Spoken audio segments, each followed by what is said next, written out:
धर्म का जो धर्म पर पालन करता है वही व्यक्ति उसके दिलो दिमाग में वो चीज उभर के आती है कि मैं तो अपनी जिंदगी जी सकता हूँ, लेकिन मेरे भी दायित्व क्या है। धर्म जो है हमें प्रेम सिखाता है, हमारे दिल के अंदर प्रेम और करुणा आती है, और उस करुणा के जरिए जिस व्यक्ति के साथ अन्याय होता है तो व्यक्ति अगर धार्मिक हो तो वही उनके साथ खड़ा होगा, और अधार्मिक होगा तो व्यक्ति उनके साथ खड़ा नहीं हो सकता। ये परम पूज्य बाबा साहब कह रहे हैं। तो हमारा ये दायित्व था, उस दायित्व को जो लोग मेल या पुरुष लोग नहीं निभा पाए और हमारी बहन ने निभाया, इनके लिए जोरदार तालियां। साथियों, काफी समय के बाद आपके समय आया हूं, तो मैं आज बहुत महत्वपूर्ण दिन है और इस दिन की व्याख्या भी की जानी चाहिए। हमारे चंद्रा जी ने मुझे बुलाया तो मुझे समय भी बता दें, क्योंकि कभी कभार ऐसा होता है कि काफी समय हो जाता है। तो मैं समझदार है तो अपना थोड़ा सा समय लेके आपके बीच अपनी बात रखता हूँ।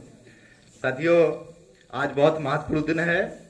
जिस मुकाम पर मैं हूँ या जिस मंच के सामने आज मैं खड़ा हूँ और मुझे आज पैंट शर्ट सूट पहनने का मौका और अवसर प्राप्त हुआ है, उसमें परम पूज्य बाबा साहब की बहुत महत्वपूर्ण देन है।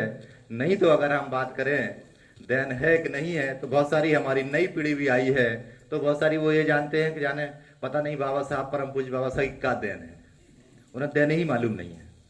जिस मुकाम पे इस समय मैं खड़ा हूँ, और अगर संविधान की हम उद्देश्यता को ही देख लें तो सब अगर देखा जाए नागरिकों के लिए जो हित की बात की गई है, तो उन्होंने सबसे पहले यही बात कहा है कि आर्थिक रूप से, सामाजिक रूप से, सांस्कृतिक रूप से और राजनीतिक रूप से हमें न्याय मिलना चाहिए, हमें जस्टिस होना चाहिए।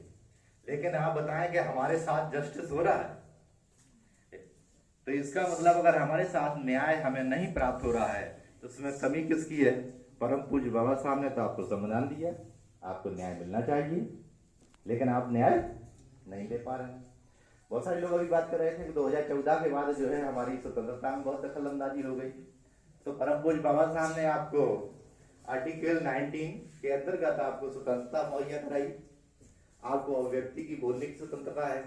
तो भाई आपको किसने रोका कि आप क्यों नहीं बोल पा रहे?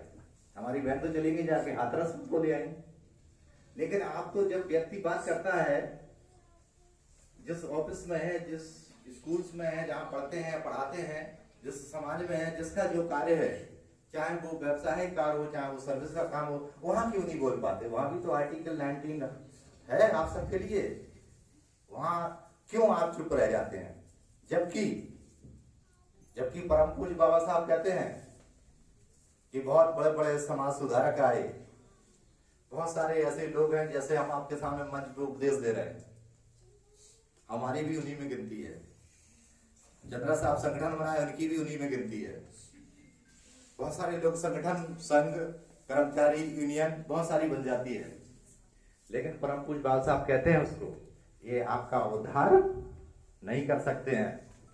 वो तथागत बुद्ध की थ्योरी बताते हैं। बुद्ध, जब आनंद और तथागत बुद्ध के बीच बात हो रही थी, तो आनंद ने तथागत बुद्ध से पूछा, हे भगवान, आपके जाने के बाद क्या होगा आगे? तब बुद्ध ने कहा, दीपो भव, अपना आप स्वयं का प्रयत्न करो, अपने आप को आप प्रकाशवान बनो, अपने आप अपने पैरों पर खड़ा हो, आप अपने आप अपने आत्मनिर्भर बनो। मैं इस मंच से आपका कोई भला नहीं कर सकता, या चंद्रा जी ये कोई आपकी मदद नहीं कर सकते। आपको अपने स्वयं प्रयत्न करने होंगे, आपको अपनी जिज्ञासा से प्रयत्न करने होंगे। यही बात परम पूज्य बाबा साहब हम सब लोगों से कहते हैं कि जो भी आपको प्रयत्न करना है, अगर अन्याय के खिलाफ आपको लड़ना है, अगर आपके साथ अन्याय होता है तो महसूस आपको करना है और लड़ना भी आपको है। हम सब लोग आपके काम आने वाले नहीं हैं, ये बात आपको ध्यान रखना चाहिए। धर्म भी यही बात सिखाता कि आप स्वयं खड़े होकर अपना स्वयं का प्रयत्न करिए, तभी आप अन्याय के खिलाफ, या तभी आप कुछ बन भी सकते हो। अन्यथा आप अपने आप को अपने पैरों पर खड़ा नहीं होंगे, अपने स्वयं के प्रयत्न नहीं करेंगे, तो सारी चीज निरर्थक है।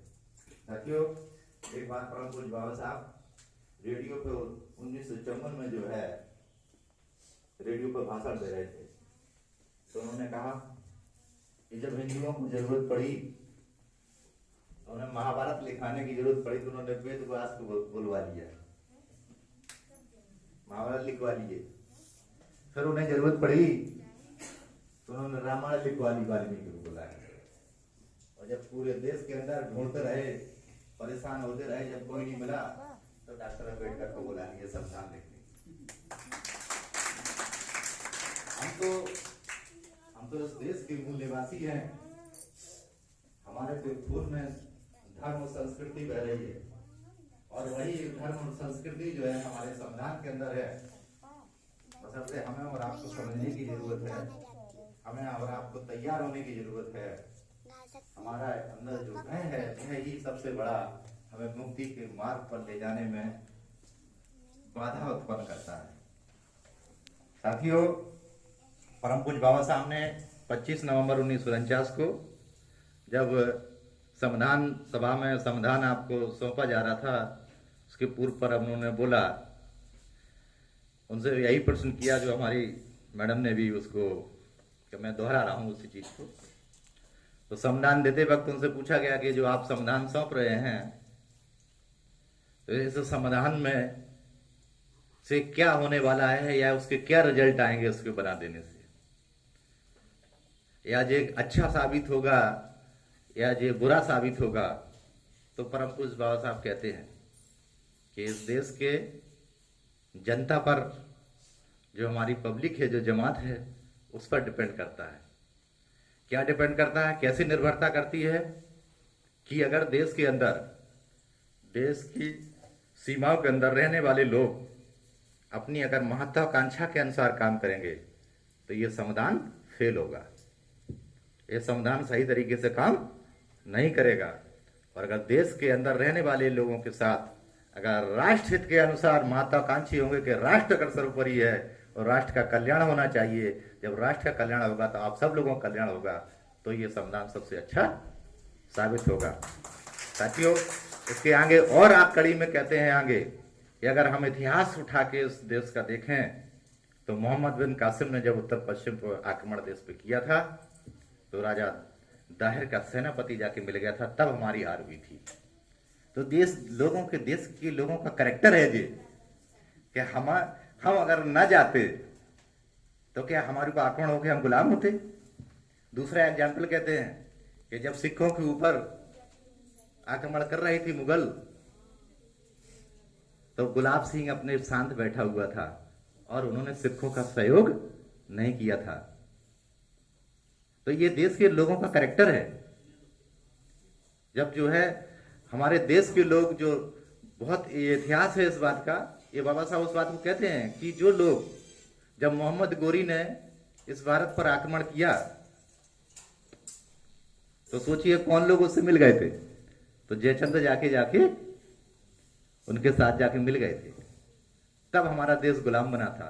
तो ये पहली बार देश नहीं है कि गुलाम कब बना और फिर कब स्वतंत्र हुआ। तो इस देश के इतिहास के साथ कई बार गुलाम बना और कई बार उसने आज़ादी पाई, और उसके बाद भी ये कोई गारंटी नहीं है कि ये आज़ादी के बाद आगे आने वाले समय में कि हम गुलाम नहीं होंगे या हम आज़ाद होंगे। ये हमारे देश की जनता पर, जो हमारी जनता है, यहाँ के लोग हैं, वो किस तरीके से व्यवहार करेंगे इस संविधान के साथ, उसके अनुसार ही आपका जो है निर्णय होगा कि संविधान अच्छा होगा या गलत साबित हो गया। तो दोषी इस व्यवस्था के हम लोग स्वयं हैं, और हम लोगों को तथागत बुद्ध की अगर बात मानेगा, धार्मिकता अगर आ जाती हम में, तो ये संविधान के साथ जो लागू नहीं हो पा रहा है, जिन बिंदुओं पर समता, समानता, बंधुत्व पर आधारित है, तो वो समता भी होती, समानता भी होती और बंधुत्व भी बनता।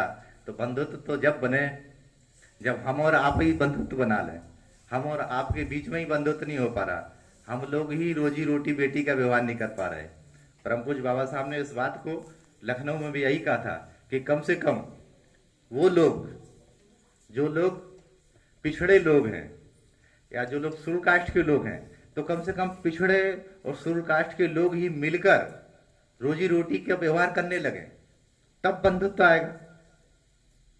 बंधुत्व हम लोग, जो लोग पिछड़े हैं, जिनकी समस्या है, हमारी समस्या आपकी समस्या एक ही है, अगर हम साथ में बैठ के खाना खाएं, बैठें, बातचीत करें, शादी ब्याह करें, तो बंधुत्व की भावना, भाईचारा बनेगा। हमारे यहाँ तो ये समस्या है कि अभी भी शादियां होती हैं तो गोत्र देखे जाते हैं,